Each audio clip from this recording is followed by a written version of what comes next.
అందరికీ నమస్కారం అండి. ఇవాళ నేవీ వాళ్ళతో అలాగే కలెక్టర్ గారితో అలాగే అధికారులు, పోలవరం అధికారులు, అలాగే ఎమ్మెల్యే గారు, అలాగే బొర్గం ఇన్ఛార్జ్ చైర్మన్ అందరికీ కూడా ఇవాళ ఇక్కడికి వచ్చి మనము డిఫెన్స్ ప్రాజెక్టు చాలా రోజుల నుంచి మాట్లాడుతున్నాము. పోయినసారి ఎమ్మెల్యే గారితో ఒక 6-7 నెలలు వెనకాల మాట్లాడినప్పుడు, అలాగే అక్కడ ఉండే మండల పార్టీ ప్రెసిడెంట్తో, అలాగే మా ఇన్ఛార్జ్ బొర్గంతో అందరితో మాట్లాడినాక ఈ ప్రాజెక్టు వాళ్ళందరూ కూడా ముందుకు తీసుకొని వెళ్దామని వాళ్ళందరూ చెప్పడం జరిగింది. అలాగే ఈ ప్రాజెక్టు ముందుకు తీసుకొని వెళ్తున్నాం. ఇవాళ ఈ ప్రాజెక్టు వల్ల మన పోలవరం కాన్స్టిట్యున్సీకి ఆల్మోస్ట్ 2500 కోట్లు ఇన్వెస్ట్మెంట్ రాబోతుంది. అలాగే ఉద్యోగాలు కూడా పెద్ద ఎత్తున ఉద్యోగాలు రాబోతున్నాయి. దాంట్లో ఫస్ట్ ప్రిఫరెన్స్ లోకల్ వాళ్ళకి ఫస్ట్ ప్రిఫరెన్స్ ఉంటుంది. అవన్నీ కూడా అక్కడ లోకల్ ఉండే మండలంలో కలెక్టర్ గారు, అధికారులు అందరూ కూడా ఒక సర్వే చేసి ఎన్ని స్కిల్స్ ఉన్నాయి, ఏమేమి స్కిల్స్ ఉన్నాయి, ఆ స్కిల్స్ ప్రకారం మనము ఎన్నెన్ని ఉద్యోగాలు ఇవ్వగలుగుతాం అనేది ఒక క్లారిటీ, ఒక సర్వే చేయాల్సిన అవసరం ఉంది. ఆ సర్వే చేసినాక డిఫెన్స్ అధికారులతో కలెక్టర్ గారు కూడా మళ్ళీ వచ్చే నెల మళ్ళీ ఒకసారి మీటింగ్ పెట్టుకుంది. క్లియర్గా ఎన్ని ఉద్యోగాలు, ఎన్ని రకాల ఉద్యోగాలు, ఎన్ని ఉద్యోగాలు ఇస్తున్నాం అనేది కరెక్ట్గా ఫిగర్స్ కూడా ఇస్తామని కూడా మీకు తెలుపుతున్నాం. అలాగే ఈ ప్రాజెక్ట్ రావడం వల్ల కొంచెం వరకు అందరు కూడా భయపడుతున్నారు.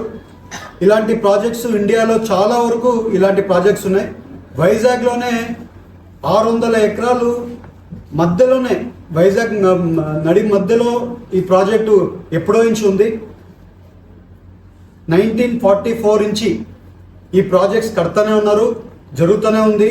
ఎక్కడ కానీ ఒక చిన్న ఇన్సిడెంట్ కూడా ఎక్కడ కానీ లేదు. ఈ ప్రాజెక్టులలో చాలా సేఫ్టీ మెజర్స్ తీసుకుంటున్నారు. ఇవాళ ప్రాజెక్ట్కి కావాల్సిండేది 30 ఎకరాలు అయితే 1166 ఎకరాలు తీసుకుంటున్నారు. అంటే ఎందుకంటే సేఫ్ జోన్ కోసము ఎక్స్ట్రా ఇది తీసుకుంటున్నారు. చాలా వరకు చాలా సేఫ్టీ మెజర్స్ వాళ్ళు పాటిస్తారు. ఎందుకంటే ఇది డిఫెన్స్ ప్రాజెక్ట్ కాబట్టి చాలా సేఫ్టీ మెజర్స్ ఇది చేస్తారు. ఇంకొకటి విలేజర్స్కైనా కానివ్వండి, అలాగే అక్కడ ఉండే వాళ్ళకి ఎవరికైనా భయం ఉండేటి వాళ్ళకైనా కానివ్వండి, గవర్నమెంట్ తరఫున మేము కూడా మీ అందరికీ కూడా క్లియర్గా మీకు చెప్తున్నాం. మేమందరం కూడా ఇది క్లారిటీగా ఏమీ జరగదు అనేది మేము మీకు క్లారిటీగా మీకు చెప్తున్నాం. అలాగే డిఫెన్స్ వాళ్ళు కూడా మాకు క్లారిటీగా చెప్పారు, ఎలాంటి ఇష్యూ కూడా ఉండదని క్లారిటీగా వాళ్ళు కూడా చెప్పడం జరిగింది. ఈ ప్రాజెక్టు ఎందుకు మనము ముందుకు తీసుకొని వెళ్తున్నామంటే, ఈ ప్రాజెక్ట్ వల్ల ఉద్యోగాలు వస్తాయి, పెట్టుబడి వస్తుంది. ఈ కన్స్ట్రక్షన్ జరిగేటప్పుడు లోకల్ వాళ్ళకే ఉపాధి వస్తుంది. ఈ ప్రాజెక్ట్ కట్టడానికే 7-8 ఏళ్ళు పడుతుంది. ఈ ప్రాజెక్ట్ కట్టినాక, ఈ ప్రాజెక్టు అయిపోయినాక అక్కడ ఉండడానికి ఉండే ఆల్మోస్ట్ ఈ ప్రాజెక్ట్లోనే 1000 ఎకరాల్లోనే 2000 మంది ఉండడానికి ఇల్లులు కట్టుకుంటారు, హాస్పిటల్ కట్టుకుంటారు, అలాగే స్కూల్ కట్టుకుంటారు. అన్నీ కూడా కట్టుకుంటే అదే ఏరియాలో వాళ్ళు కూడా అక్కడే ఉంటారు, డిఫెన్స్ వాళ్ళు ఉంటారు, అది డిఫెన్స్కి సంబంధించిన ఎంప్లాయ్మెంట్ వాళ్ళు కూడా అక్కడే ఉంటారు. సో అక్కడ అక్కడే పని చేసుకుంటారు.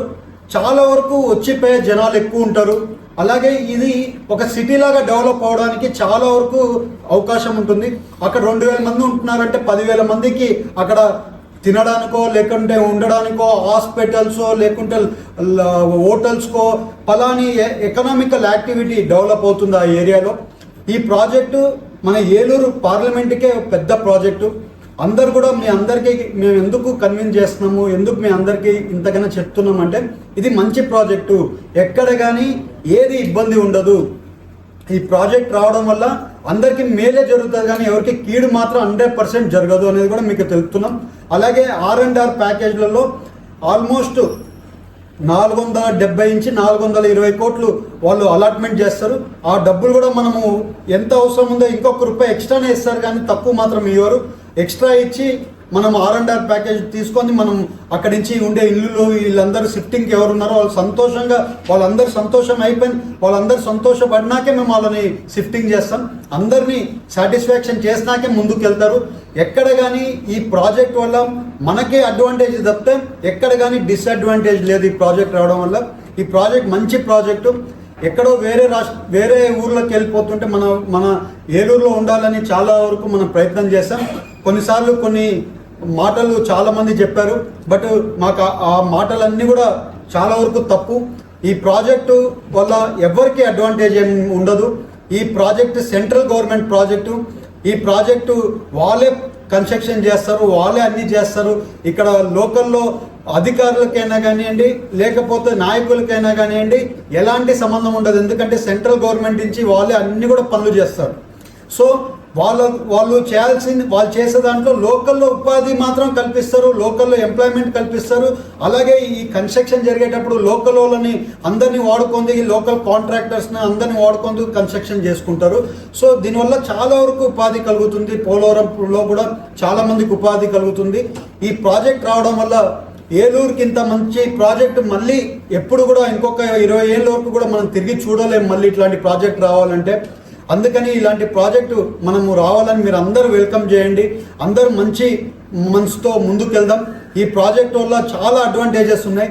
సో ఓన్లీ పోలవరం వాళ్ళకి అడ్వాంటేజ్ కాకుండా ఏలూరు పార్లమెంట్ వాళ్ళందరికీ కూడా అడ్వాంటేజ్ ఉంటుంది. దీనివల్ల ఉద్యోగాలు, స్కిల్డ్ ఉద్యోగాల్లో చాలా మంది వేరే ఊర్లలో కూడా స్కిల్డ్ ఉద్యోగాలకు మ్యాచ్అప్ అయితే వాళ్ళు కూడా రాగలుగుతారు.